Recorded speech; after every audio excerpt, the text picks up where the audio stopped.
What's good, everybody? What's good? It's your boy, Cardinal Bud Crawford, or E.S. Red, if that's what you want to call me. And we are back for another one. Alright, y'all. New topic. Mike Coppinger, Terence Bud Crawford versus Errol Spence Jr. is set for November. Showtime. I've been telling fight fans that I believe that Terence Crawford is going to defeat Errol Spence Jr. Alright, y'all, so it's official. It's not official, but it's official. A lot of people are reporting this. This is coming directly from a reporter from ESPN, so you can take this to the bank. He's basically saying that there are no more obstacles. And if there are no more obstacles, that means everything's been hashed out. The dollar amounts, the venue, the ref, the judges, the referee, everything's set. And it's looking like it's going to go down in Las Vegas, which is a surprise for me because I felt like the fight would be worth more if they did it in Texas, if they did it down in the Cowboy Stadium. That might have been a selling point for Terence Crawford to not want Errol Spence to have a home field advantage. You know, he might have been willing to take less money as long as Errol Spence didn't have that home field advantage. They did it in a neutral site.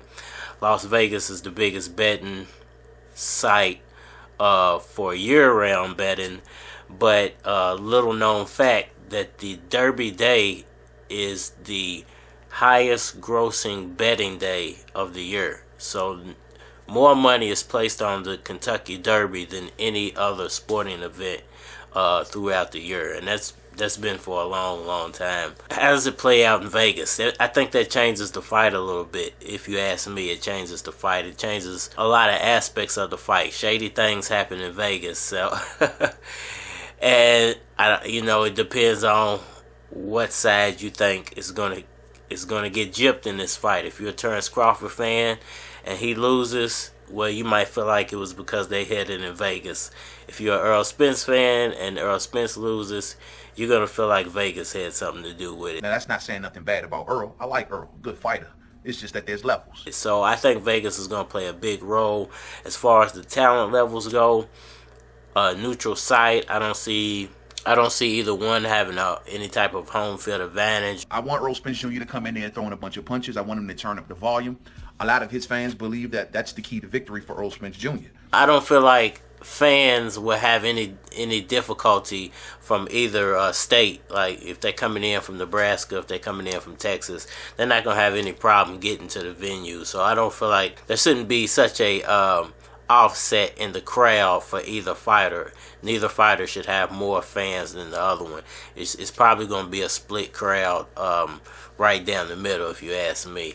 I hope they do it in a big venue. I hope they don't do it in a small casino. That's the reason I wanted them to do it in the Cowboy Stadium. But if they do it in November, I think that's a conflict because I think football season will have started by then. So perhaps the Cowboy Stadium just wasn't available, so that's the reason they didn't do it there. What do you think the dollar amount is going to be for this fight? Since they finally agreed upon the dollar amount, do you think it's going to be the 60-40, the original split?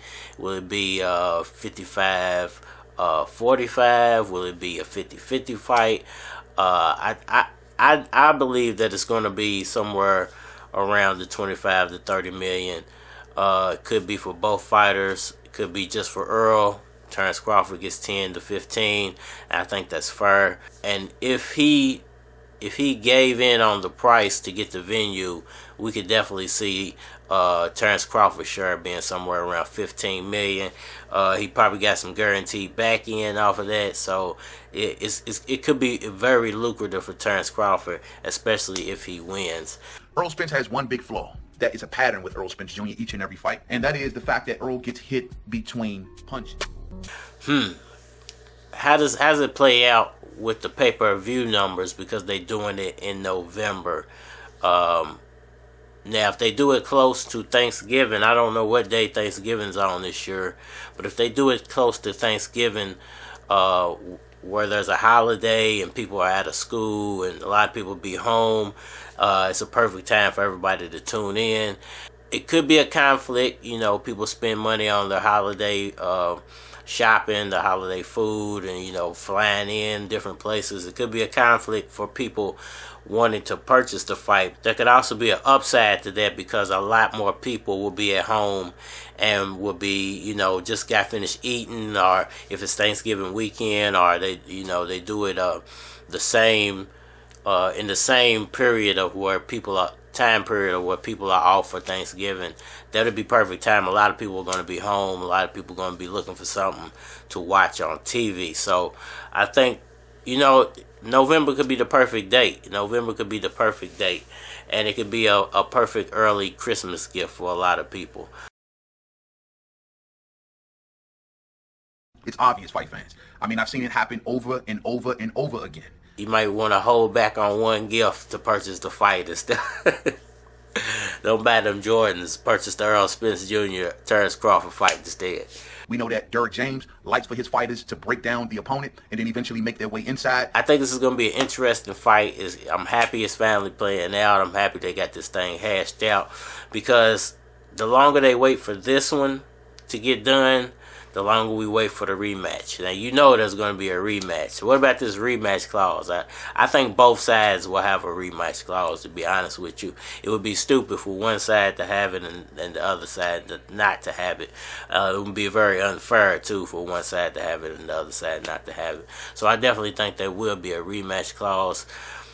I think Errol Spence is going to win. He's going to win big. Everybody's saying Terence Crawford's talent is going to outweigh Errol Spence's technical prowess, for lack of a better word. But Errol Spence is very technical. Errol Spence is very to the point. Sticks with that jab like you're supposed to. And I think that jab is going to carry the night home for Errol Spence Jr. Punches in bunches in all different directions. It gets him clipped. What happens if Terence Crawford clips Errol Spence Jr. several times through those punches? Yeah, I'm so happy these guys got it done, man. And I'm happy we're hearing from credible news sources about this. It's not just a YouTube rumor anymore. It is now official news. Now, they said we could do it now or 6 weeks from now. It's been about 6 weeks. It's been it's been about 6 weeks. So I guess Errol Spence was right on the money when he said that. You know, we can do it now. We can do it 6 weeks from now. So we can say he was being very factual with everything he said. You know, and when he announced what he announced a couple of days ago, you should have just took it to the bank anyway. So it's your boy, Cardinal Bud Crawford, or ES Red, if that's what you want to call it. Hit me up on all social media platforms, Facebook, Instagram, YouTube, but you more than likely get a response on YouTube, so holler at me over there if you want a response. I'm done rambling for now. Hit that like button for me. Share, subscribe, and tell a friend. We are out of here.